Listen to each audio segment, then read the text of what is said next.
അസ്സലാമു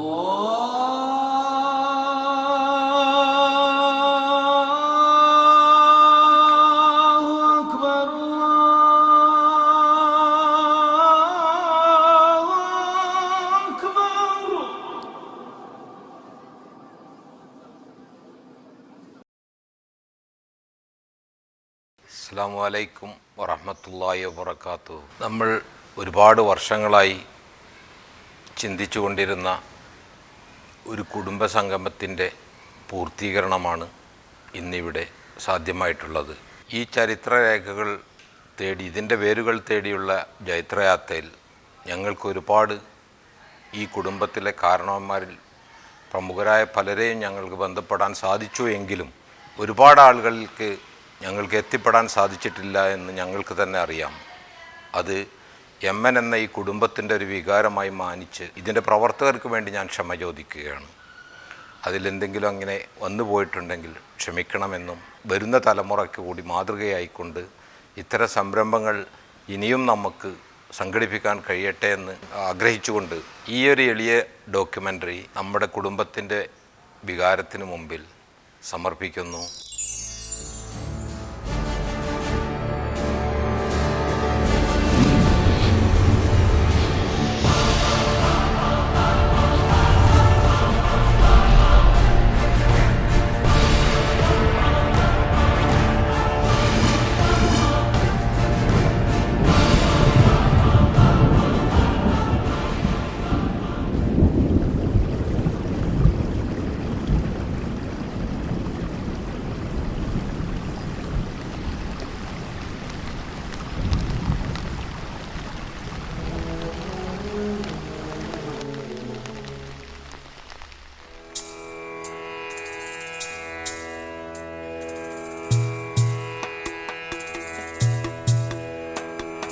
സ്നേഹത്തിൻ വീഥിയായി നമ്മൾ ഒരുമയുടെ ശക്തിയായി മാറി.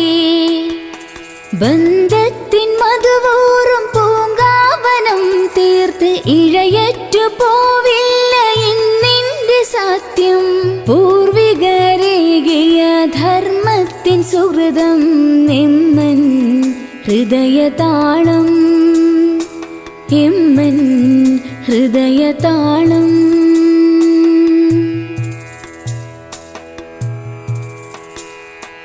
പോരാട്ട ഭൂമിയിൽ പൂർവികർ നേടിയ വിജയചരിതത്തിൻ നിസ്സത്തു കാക്കാൻ നന്മയുടെ വഴികളിൽ ഒന്നിച്ചു ചേർന്നിടാൻ നാളെയുടെ വിജയം ഒന്നിച്ചു രചിച്ചിടാൻ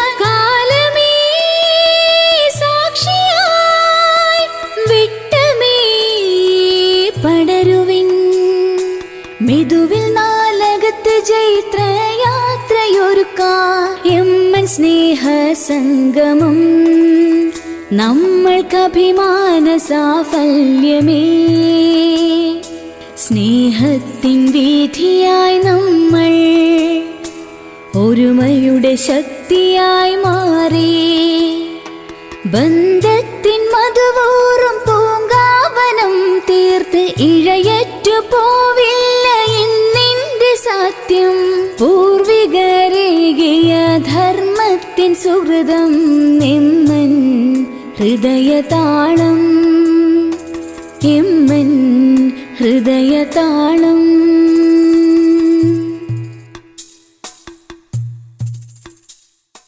അകന്നു നിൽക്കുന്ന കണ്ണുകളെ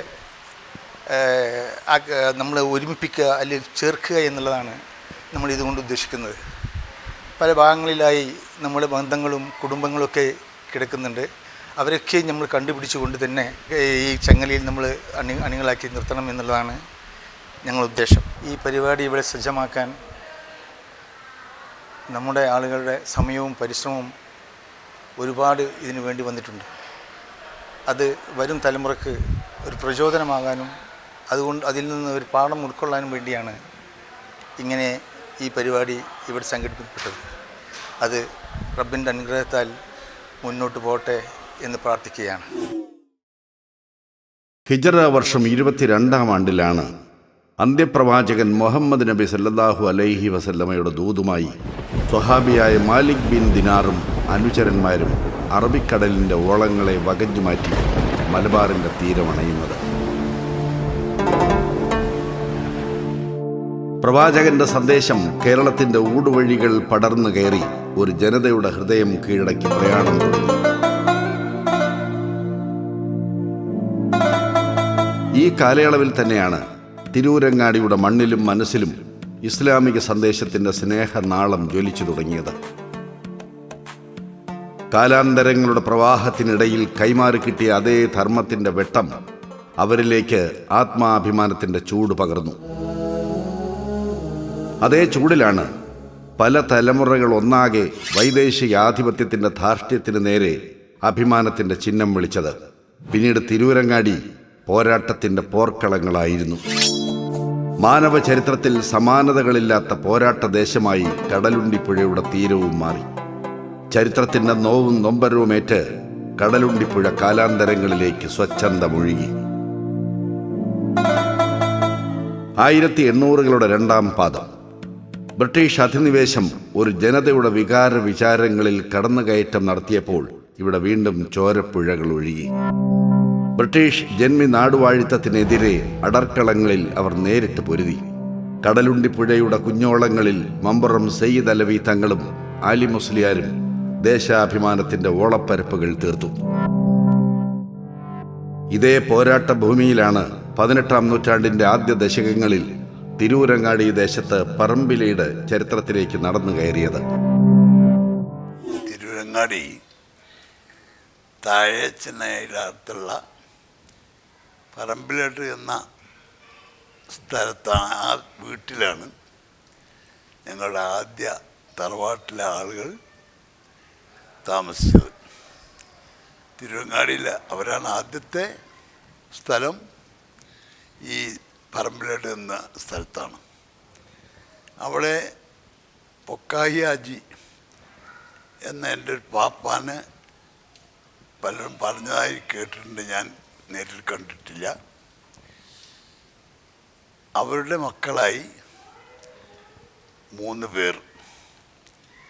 ഒരാൾ കുഴിയന്തടത്തിലും മറ്റൊരാൾ പുതുക്കിടി വീട്ടിലും വേറൊരാൾ കണ്ടംപറമ്പ് വീട്ടിലും 3 പേരായി താമസിച്ചു. അവരുടെ മക്കളിൽ നിന്നാണ് പിന്നീട് എമ്മൻ കുടുംബം, അതായത് മെതുവിൽ നാലകത്ത് കുടുംബം ഉണ്ടാകുന്നത്. അതിനുശേഷം ഉണ്ടായ ഏകദേശം ആളുകളെയൊക്കെ ഞാൻ നേരിൽ കണ്ടിട്ടുണ്ട്. വന്ന ഈ 3 പേരെയും ഞാൻ നേരിൽ കണ്ടിട്ടില്ലെങ്കിലും അവരുടെ മക്കളായ ഒന്ന് മുഹമ്മദ്, പുതുക്കിടി മുഹമ്മദ് എന്ന ആളെയും എൻ്റെ മൂത്താപ്പ, ഞങ്ങൾ മൂത്താപ്പ എന്നായിരുന്നു അദ്ദേഹത്തെ വിളിച്ചിരുന്നത്. അതിൻ്റെ ശേഷം മറ്റ് മുഹമ്മദ് കാക്ക, അബ്ദുറഹിമാൻ മാസ്റ്ററുടെ വാപ്പയുണ്ടായിരുന്നു. അദ്ദേഹം പിന്നീട് ഈ കണ്ടംപറയുള്ള ഒരു അഹമ്മദ എന്നാണ് തോന്നുന്നത് പേര്. അദ്ദേഹത്തെ ഞാൻ നേരിൽ കണ്ടിട്ടില്ലെങ്കിലും മക്കളായ മുഹമ്മദ് ഹാജി എന്നിവരൊക്കെ അറിയാം. അവരെല്ലാം പല ഭാഗങ്ങളിലായി പിന്നീട് താമസം. ഒരാൾ, ഈ മുഹമ്മദ് ഹാജി എന്ന് പറയുന്ന ആൾ കണ്ടംപറമ്പിൽ വന്ന വലിയപ്പാപ്പാൻ്റെ മകനാണ്. അദ്ദേഹം ചെമ്മാട് ബ്ലോക്ക് റോട്ടിൽ ഒരു സ്ഥലത്തായിരുന്നു താമസിച്ചിരുന്നത്. മറ്റ് പല ആളുകളും തിരൂരങ്ങാടിയുടെ പല ഭാഗങ്ങളിലായി താമസം തുടങ്ങുകയും അവരുടെ മക്കളായി മുഹമ്മദ് ഹാജി, ഒരാൾ മുഹമ്മദ് കുട്ടി ഹാജി, മുമ്മൂറ്റി ഹാജി എന്നാണ് വിളിക്കുക, മറ്റൊരു എളാപ്പ, എളാപ്പല്ല എൻ്റെ വാപ്പാക്കളാപ്പ, പിന്നെ മുഹമ്മദ് ആക്ക തുടങ്ങിയുള്ള ആളുകൾ പല സ്ഥലങ്ങളിലായിട്ട് താമസം ആരംഭിച്ചു. ഒരാൾ പള്ളിക്കൽ എന്ന് പറഞ്ഞ തിരുവങ്ങാടി ചെമ്മാട് ഉള്ള പള്ളിക്കൽ എന്ന വീട്ടിലും മുഹമ്മദ് ഹാജി അവിടെയായിരുന്നു.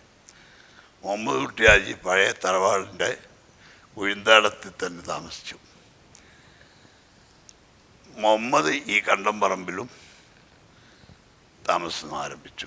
അവരുടെ മക്കളായി പിന്നെ ഒരുപാട് ആളുകൾ, എൻ്റെ പ്രായക്കാരും എൻ്റെ താഴെ പ്രായക്കാരുമായിട്ട് ഒരുപാട് ആളുകൾ പിന്നീട് ഇങ്ങനെ അറിയാൻ തുടങ്ങി. അതിനുശേഷം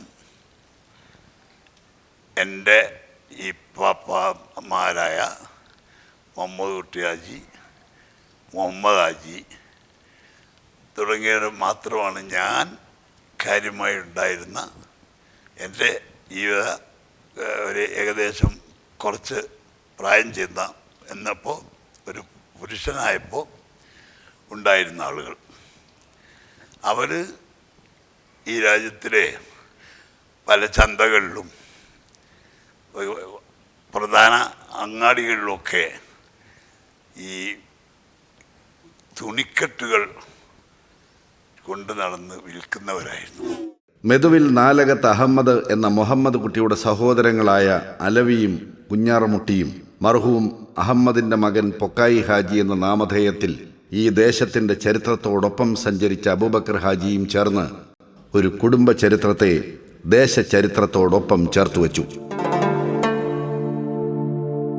കാലമേറെ കഴിയും മുമ്പേ പൊക്കായി ഹാജിയും ഭാര്യ പാത്തുമ്മവും തിരൂരങ്ങാടി കുഴിയം തടത്തിൽ വീട്ടിലേക്കും അഹമ്മദിൻ്റെ സഹോദരങ്ങളിൽ ഒരാളായ അലവി തിരൂരങ്ങാടി പുതുക്കിടിപ്പറമ്പിൽ വീട്ടിലും മറ്റൊരു സഹോദരനായ കുഞ്ഞാറമുട്ടി കണ്ടംപറമ്പിലും താമസമാക്കി. കടലുണ്ടിപ്പുഴ പിന്നീട് അങ്ങോട്ട് ഒഴുകിയത് ഈ കുടുംബത്തിൻ്റെ നന്മയുടെ ചരിത്രം കൂടി ഉൾച്ചേർന്നാണ്. തലമുറകളിലേക്ക് കൈമാറി വന്ന മോചന തൃഷ്ണ കൈമുതലാക്കി ഈ കുടുംബം പോരാട്ടങ്ങളുടെ മുന്നിൽ നിന്നു. ആത്മീയ അന്വേഷണങ്ങളുടെ ഓരം ചേർന്ന് വളർന്ന കുടുംബകാരണവന്മാർ ദേശസ്നേഹം പ്രാണവായു പോലെ കൂടെ കൊണ്ടു നടന്നപ്പോൾ ചെറുത്തുനിൽപ്പ് അവരുടെ വിശ്വാസത്തിൻ്റെ ഭാഗം തന്നെയായിരുന്നു. പഴയ കാലത്ത് ചമ്മാട് പോയി ജ്യേഷ്ഠന്മാരെ കടയിൽ പോയി തുണിക്കച്ചവടത്തിൽ, അന്ന് തുണിക്കച്ചവടമാണ്, ആ തുണിക്കച്ചവടത്തിൽ ചെറുപ്പത്തിലെ അവരെ കൂടെ മടക്കി വെക്കാൻ ഒക്കെ ആളുകളൊക്കെ നടന്ന് വരുന്ന അടുത്ത പ്രദേശത്ത് നിന്ന് കൊടിഞ്ഞിന്ന് മൂന്നിയിരുന്നൊക്കെ നടന്ന് വരുന്ന കാലമാണ് അന്ന്. വാഹനങ്ങളൊക്കെ വളരെ കുറവാണ്. ഒരു ദിവസം ഒരു നേരമോ 2 നേരമൊക്കെ ബസ് ഉണ്ടാവുള്ളൂ. അധികം നടന്ന് വരലാണ്. വന്നിട്ട് അവർ പായിലിരുന്നിട്ട് പായ് വിരിച്ചുകൊണ്ടുള്ള കച്ചവടമാണ് അന്നുള്ളത്. കൗണ്ടറോ സോഫകളോ ഒന്നുമില്ല, അളമാറകളോ ഒന്നുമില്ല. ഒരു തട്ടിയടിച്ചിട്ടുള്ള പഴയ കാലത്തുള്ള കച്ചവടം അങ്ങനെയായിരുന്നു.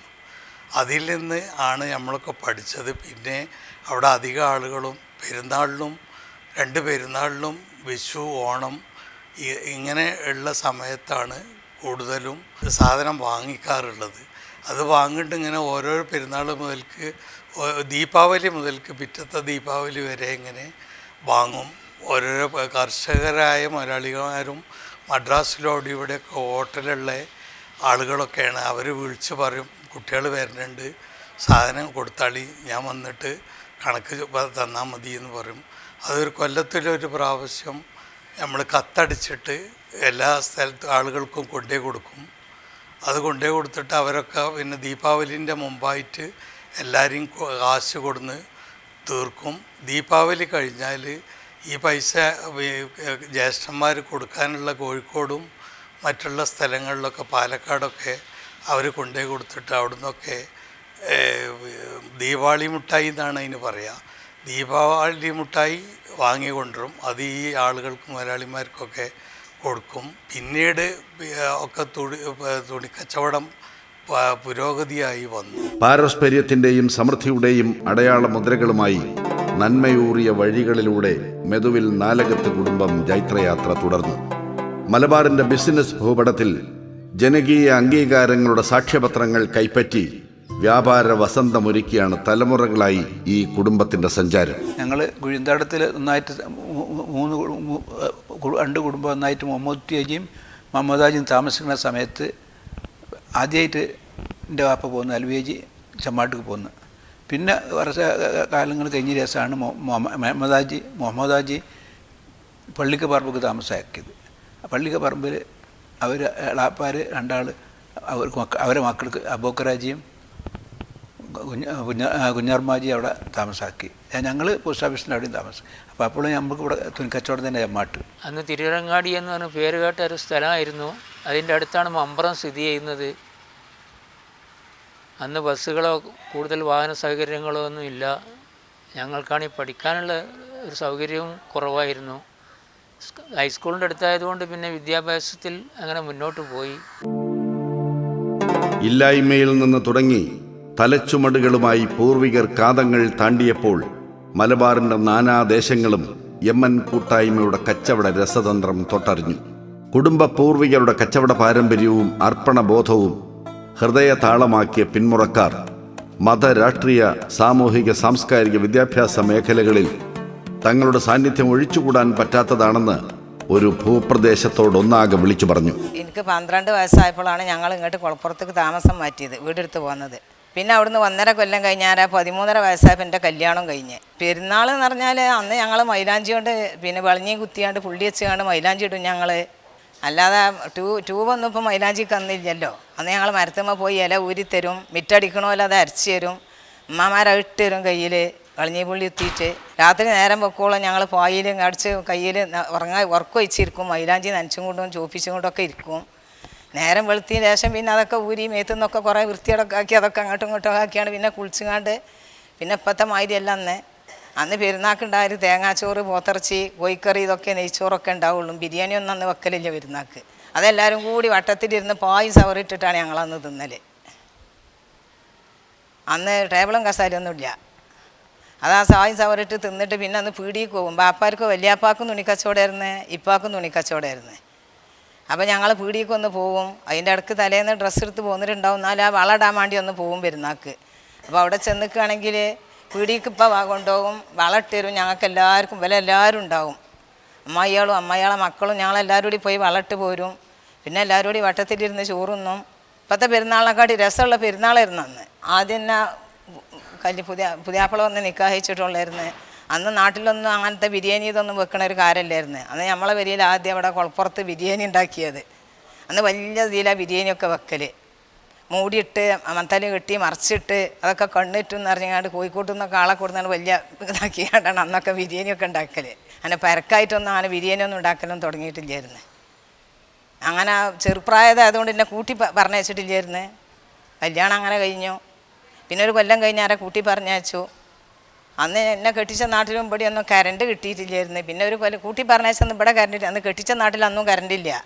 അന്ന് കാറിൽ പോയിങ്ങാണ്ട് അവിടെ ഇറങ്ങിയിട്ട് പിന്നെ കാസിലേറ്റ് കത്തിച്ചിട്ട് പാടം നടന്ന് പോയിങ്ങാണ്ടാണ് പിന്നെ പെരീക്ക് പോയത്. ഒരു ഉൾപ്രദേശത്തേക്ക് തന്നെ കല്യാണം കഴിച്ചത്. ഓറിയൻ്റൽ ഹൈസ്കൂളിൻ്റെ നമ്മളെ എതിർവശത്ത് പഴയ കാലത്ത് ഒരു ചീനമരത്തിൻ്റെ ചോട്ടിലൊരു ചെന ഉണ്ടായിരുന്നു എന്നുള്ള ആ ചെന എനിക്ക് ഓർമ്മയിലുണ്ട്. ചെനക്കൽ എന്ന് പറഞ്ഞാൽ നമ്മളെ കുടുംബത്തിൽ വിവിധ ആളുകൾ അറിയപ്പെടുന്നു. കണ്ടംപറമ്പ് എന്ന് പറഞ്ഞാൽ എൻ്റെ മൂത്താപ്പ താമസിക്കുന്നതും പിന്നെ അതിന് ശേഷം നമ്മുടെ കുടുംബങ്ങളായ എമ്മൻ കുഞ്ഞു മുഹമ്മദ് ഹാജി അവരുടെ മറ്റുള്ള കുടുംബങ്ങളും താമസിക്കുന്ന സ്ഥലം മേലെ കണ്ടംപറമ്പ്, താഴെ കണ്ടംപറമ്പ് എന്നാണ് എൻ്റെ ഓർമ്മയിലുള്ളത്. വാപ്പ മാഷായിരുന്നു. വാപ്പാക്ക് ഒരു കച്ചവടം ഉണ്ടായിരുന്നു. സ്കൂള് വിട്ടു തുടങ്ങി പഴയ കാലത്ത് തന്നെ എമ്മൻ ജനറൽ സ്റ്റോർ എന്ന് അറിയപ്പെടുന്നൊരു കച്ചവടമായിരുന്നു. വലിയ തോതിലായിരുന്നു അത്. പിന്നെ വാപ്പ മാഷായതിൻ്റെ ശേഷം അത് സ്കൂള് വിട്ടു വന്നതിൻ്റെ ശേഷം തുറക്കുന്ന രൂപത്തിലായി. ആ നിലയിലുള്ളൊരു കച്ചവടമായിരുന്നു. 1972 ഫാദർ റിട്ടയർ ചെയ്തത്. 2000 മരണപ്പെട്ടത്. 2000 ജനുവരിയിൽ. 1995 മുഖ്യമന്ത്രിയായ AK ആന്റണി ഐക്യ ജനാധിപത്യ മുന്നണി സ്ഥാനാർത്ഥിയായി തിരൂരങ്ങാടിയിലേക്ക് ജനവിധി തേടാനെത്തിയത്. ഇഞ്ചോടിഞ്ച് നടന്ന തെരഞ്ഞെടുപ്പ് പോരാട്ട വീതിയിൽ കാർമേഘങ്ങൾ ഉരുണ്ടുകൂടിയപ്പോൾ തലയെടുപ്പോടെ നേതൃത്വം നൽകി കൂടെ നിന്നവർക്ക് ആത്മവീര്യം പകർന്നത് അന്നത്തെ UDF തെരഞ്ഞെടുപ്പ് കമ്മിറ്റി ചെയർമാൻ കൂടിയായിരുന്ന എമ്മൻ എന്ന 2 അക്ഷരം കൊണ്ട് കേരളം അറിയപ്പെടുന്ന മെതുവിൽ നാലകത്ത് കുഞ്ഞി മുഹമ്മദ് ഹാജിയായിരുന്നു. സർവശക്തന്റെ അപാര അനുഗ്രഹം ഇന്നും മലബാറിന്റെ മതരാഷ്ട്രീയ രംഗങ്ങളിൽ എമ്മൻ നിറസാന്നിധ്യമാണ്. വ്യാപാര വ്യവസായ മേഖലകളിൽ വിശ്വാസത്തിന്റെ മുദ്ര ചാർത്തി സ്വദേശത്തും വിദേശത്തും മെതുവിൽ നാലകത്ത് കുടുംബം ഇന്നും വിജയപക്ഷം ചേർന്ന് പ്രയാണം തുടരുകയാണ്. കടലുണ്ടിപ്പുഴ ഇനിയും ഒഴുകും. മാറി മാറി വന്ന തലമുറകൾ സമ്മാനിച്ച സ്നേഹവായ്പിൻ്റെ കഥ പറഞ്ഞ് ചോരമണക്കുന്ന ഇന്നലകളുടെ പോരാട്ടത്തിൻ്റെ നോവറിഞ്ഞ് അവിടെ ദേശചരിത്രത്തിന്റെ ഇഴപ്പിരിക്കാനാവാത്ത ആത്മബന്ധം പറഞ്ഞ് മെതുവിൽ നാലകത്ത് കുടുംബത്തിന്റെ പ്രതാപ സ്പർശമുണ്ട്. പൂർവികർ പകർന്നിട്ട പ്രൗഢിയുടെ അടയാളമുദ്രകൾ തലമുറകളിലേക്ക് കൈമാറിക്കൊണ്ട്. സ്നേഹത്തിൻ വീഥിയായി നമ്മൾ ഒരുമയുടെ ശക്തിയായി മാറി.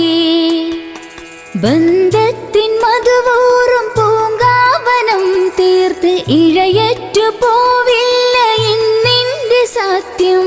പൂർവികരേകിയ ധർമ്മത്തിൻ സുഹൃതം എമ്മൻ ഹൃദയതാളം, എമ്മൻ ഹൃദയതാളം.